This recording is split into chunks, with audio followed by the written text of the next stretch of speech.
Hey there, beautiful soul. Welcome to Still Becoming. I am Candace Escamilla.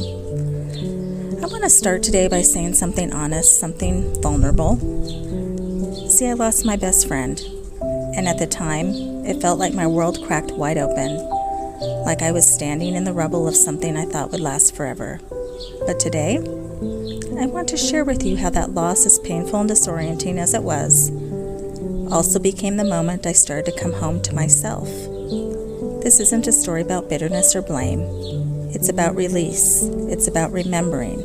It's about returning to who I really am. Now let's take a deep breath together before we dive in. Inhale through the nose. Hold. Exhale slowly through the mouth. Now let's go. You see, when we talk about grief, we often imagine death. But losing a best friend, someone still alive but no longer in your life, brings a different kind of mourning.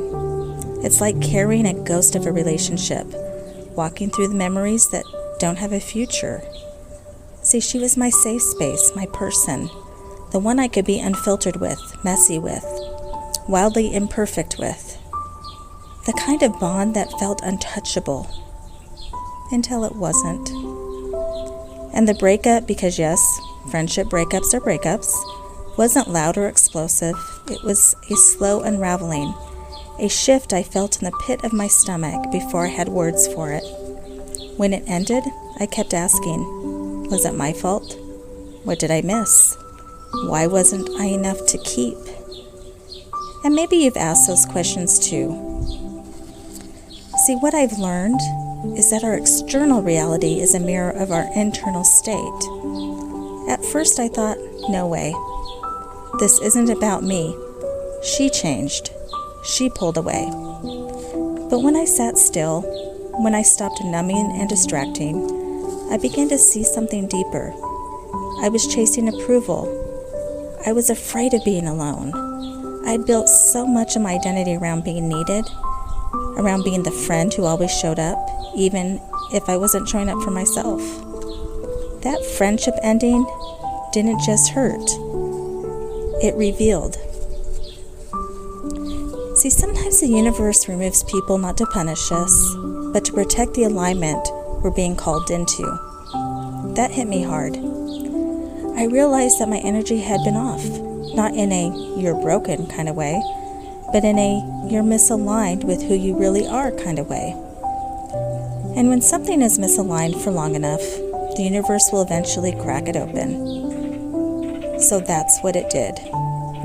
And in the space she left behind, I started to explore what I had been avoiding for years, my own reflection.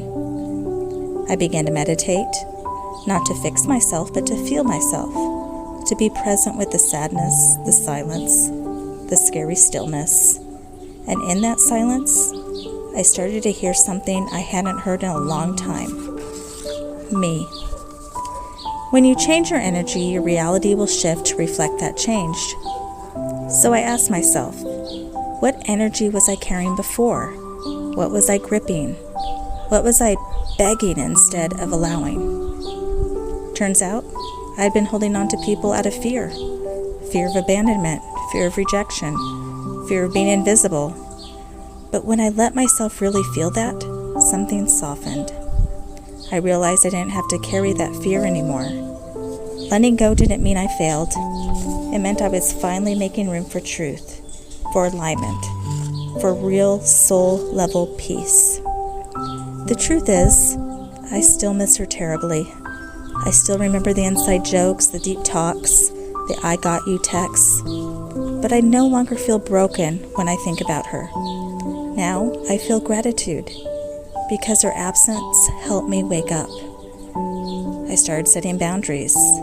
I started prioritizing self-connection over constant connection. And here's the wild thing.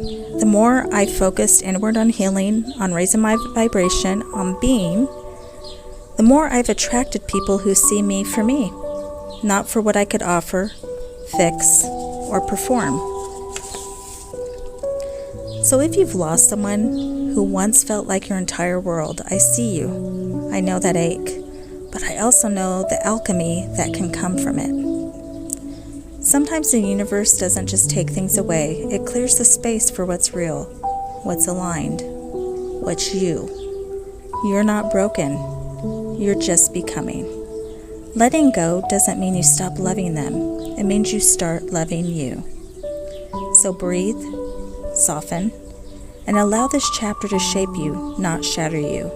Because I promise, on the other side of this release is a version of you that feels whole. Because you finally remember who you were all along. Thank you for walking this path with me today. If this episode spoke to your soul, share it with someone who might need to hear it too. Until next time, keep releasing, keep rising, keep becoming. I'll see you in the next episode.